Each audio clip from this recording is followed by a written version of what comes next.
Good morning, dear students. Next topic is multi-threading in Java.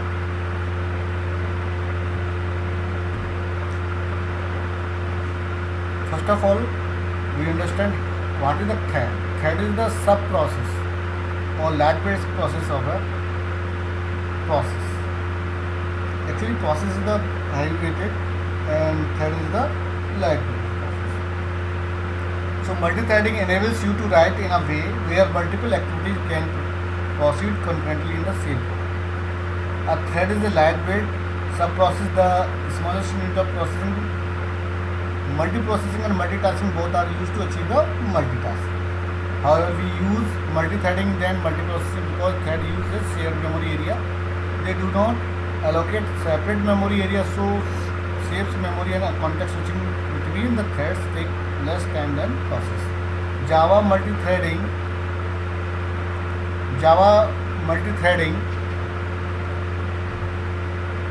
mostly used in a games and animation purpose. Next is life cycle of a thread. There are 5 states of the life cycle of a thread. One is newborn, second stage is runnable, third running, fourth one is blocking state, and last one is terminate state, dead state. These are the 5 states. Newborn child, it will be created whenever we creating the object of the thread class. Then after that we call the start method. It will create a queue for runnable state, and then it use the context switching process for running the queue, running the thread. So runnable state just like a queue, first in first thread. So thread will be executed in a running state as per the concept of queue. Okay. Now we can call wait, sleep and suspend method with the running thread, that it will go to the block state. After the notify all or resume, or after the waiting some time, it will go to the again runnable state. Then it will go to the running state. If it is successfully running, then it will go to the terminate state or dead state. Okay. So new state says that the thread is new state if you create an instance of the thread class but before the invocation of the start method. And runnable state, that the thread is in a runnable state after invocation of the start method, but the thread scheduler has not selected it to be the running thread. Running state is thread is in running state if the thread scheduler has selected it. Non-runnable state or block state. Non-runnable state is also known as block state. This is state when the thread is still alive but is currently not eligible to run. It is used whenever we are calling notify all or resume method. And last one is terminated. If thread is terminated or dead state when is run, method is exist. Actually, terminated state whenever a thread is successfully run, then it will go to the terminated state. It is depend on the run method. There are two mechanisms to creating the thread in Java. One is extending the thread class. Next is implementing the runnable state. We can create the thread in Java by using two methods. One is extending the thread, and second one is runnable interface. Both contain a run method. Thread class have a definition of a run method, but runnable interface contain the signature of run methods. So there is a need to define the run method in a class that is implement the runnable interface. Okay. So we create a class that extends the java.lang.thread class. This class overrides the run method available in the thread class. A thread its slash inside run method. We create an object of our new class and call start method to start the execution of thread. Start invokes the run method on the thread. This is a simple example of multi-threading. We can understand by using the practically. So I have to demonstrate this program by using JDK.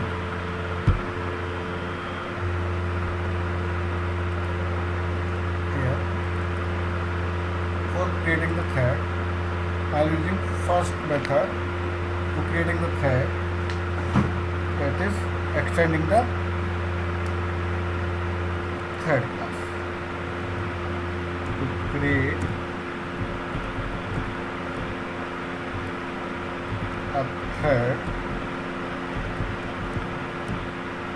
with the help of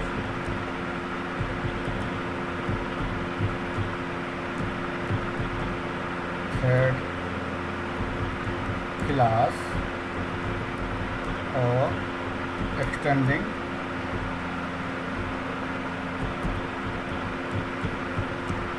the thread class,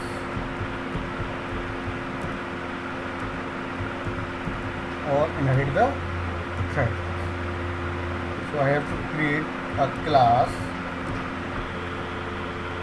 user defined class, just like A, extends class thread.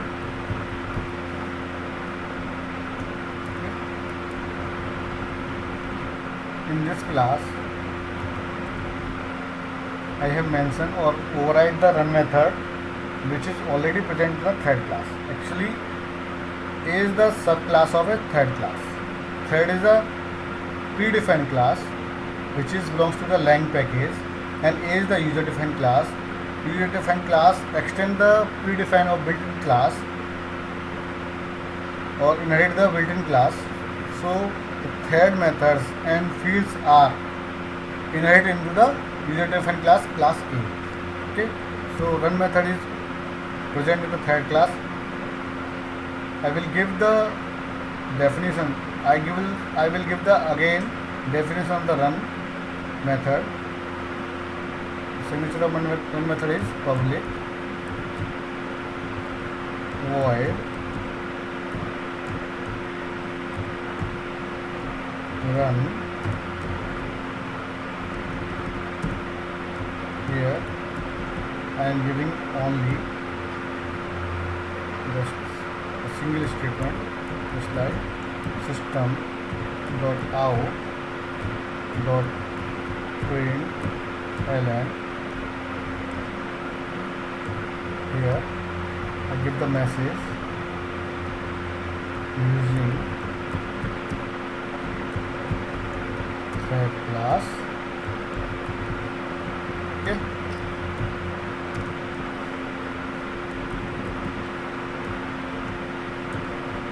Here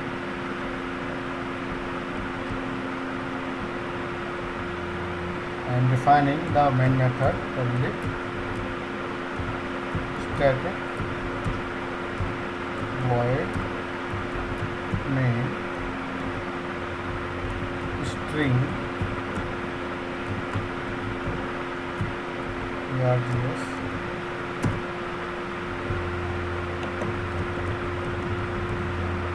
Now in this class I have to create an object of class A.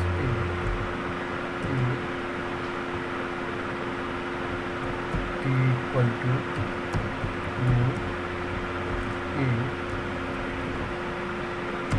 this and call the start method.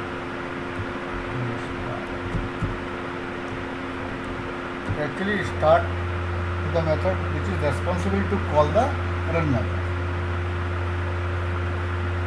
By using this, it is the new state, and this will be a runnable state. runnable state. After that, it goes to the running state. After calling the start method, it will go to the running states. So run method is responsible to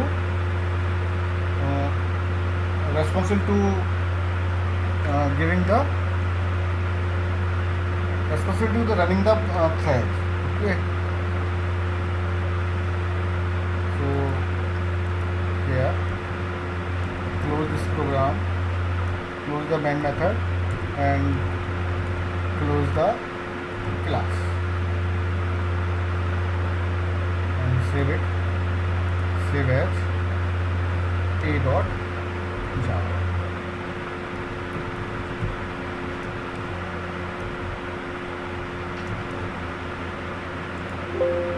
Actually, a.java is already exists. So we have mentioned here abc.java. Change the name of class, that is abc. Save it and open the command prompt, cmd cd desktop java c. Name of the class is abc file. Name of the file is abc.java. Run it.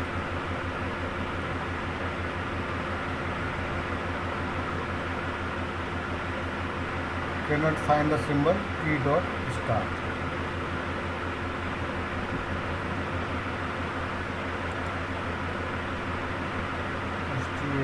start.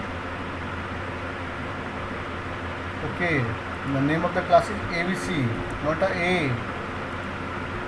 That's why it gives the error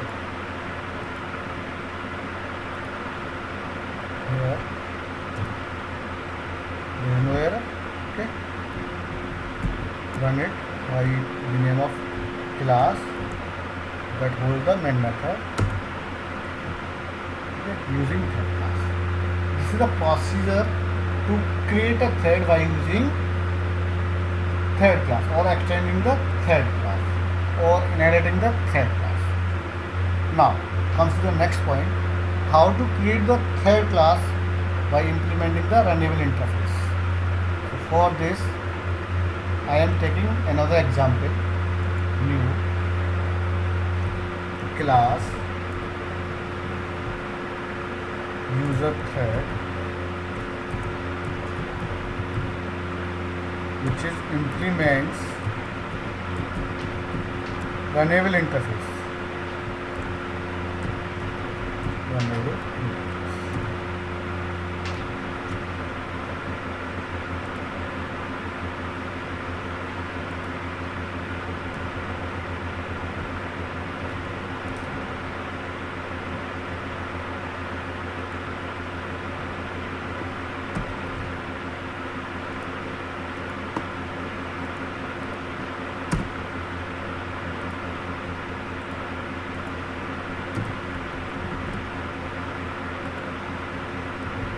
Using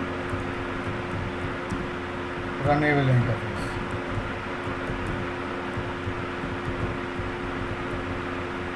Class now again override the method of class interface runnable, that is run. It is responsible to running the thread. So signature is same, just like a thread class. Public void run, and give the message here,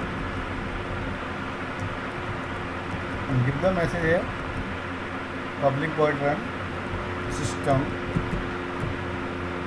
dot out dot println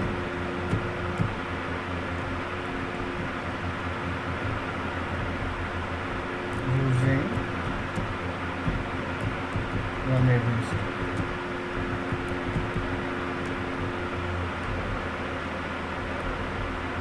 Using runnable interface, not a state. Using runnable.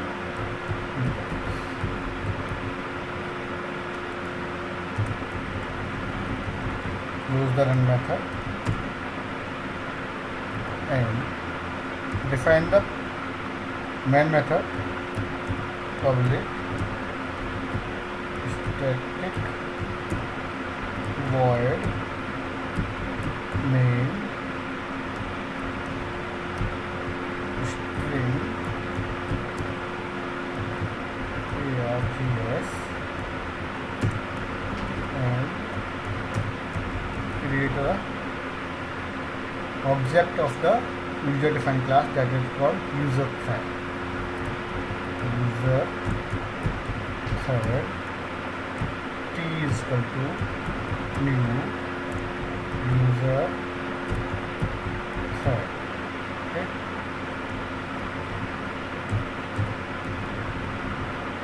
And creating of the object of a thread class and passing the reference of user thread into the thread class for calling the method of it, thread class or field of a thread class. So because runnable interface does not have any constructor, we cannot create the object of any interface.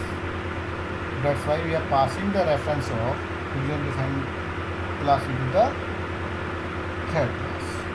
So creating an object of thread class, thread n equal to new thread and passing the reference of a user defined class that is called t and call to the start t dot start.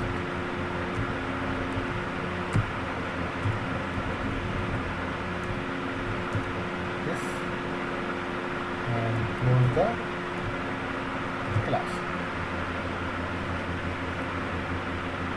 Save as with the name of class user thread dot start.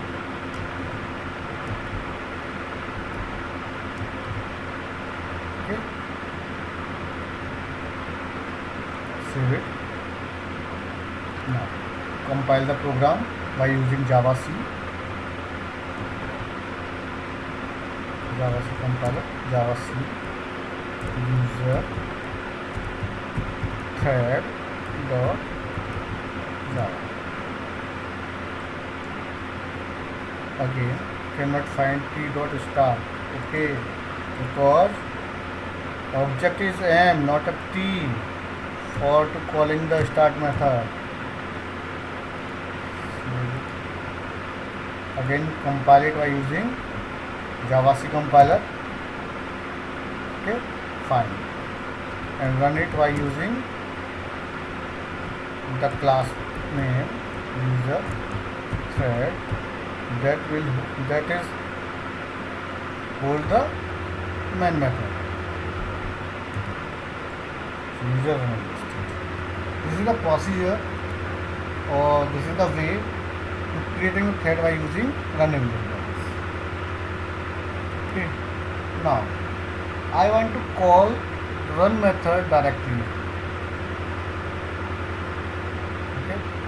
So I want to not using start method to call the run method. So what happens? Look at m dot run.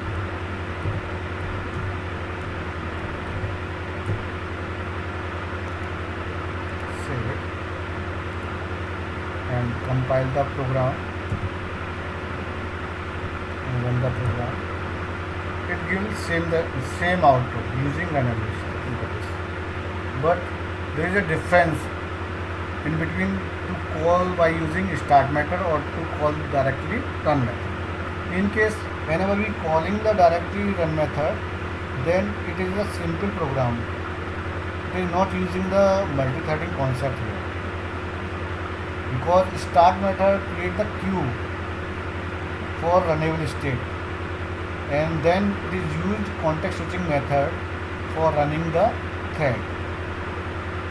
It is use the algorithm first come first serve for the queue. So it is create a scheduler for the threads whenever we using the start method. Whenever we are not using any start method, then it is a simple program when we are calling the method by using with the help of the objects. So it is a simple program. It is not a multi-threading concept implemented here. Okay. So this is the way to creating a thread in Java. So we can create the thread by using extending the thread class or implement the runnable interface. Clear?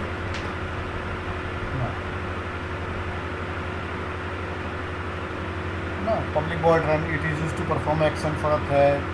And public void start the execution of thread. They will call the run method on a thread. Sleep method is used to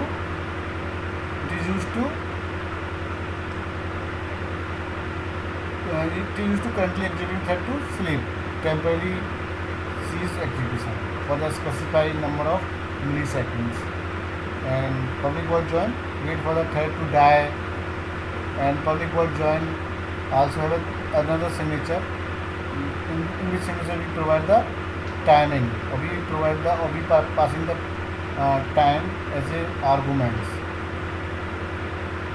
We will define how much time it will wait.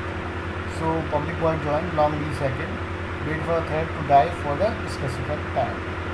Public int get priority, return the priority of the set. What is the priority of the set thread? We can get it by using get priority. Actually priorities lie in between 1 to 10. 1 is the low priority and 10 is the higher priority. And 5 is the average priority. So public set priority into priority. We can set the priority of the thread, or we can change the priority of the thread by using method set priority. Public string get name means return the name of the thread. We can use the get name method with the object of the thread class, and it will return the name of the thread. Public void set name, we can set the name of the thread, or we can set the user defined name of the thread by using set name. Public thread current thread, it will return the reference of currently executing thread. Public int get id method return the id of the thread. Public thread dot get state return the state of the thread, which is define new, runnable, running, block, or terminal. Public boolean is alive, test if the thread is alive or not. It gives in boolean form true or false. If thread is alive, then return true. If thread is not alive, then return false. Public void yield cause the currently executing thread object to temporarily pause and allow the thread to execute. And pause and allow to other thread to execute. Now, next is suspend. It is used to suspend the thread, and resume it is used to resume the suspended thread depreciated. Public void stop is used to stop the thread, and public boolean is domain. Test if the thread is a domain thread or not.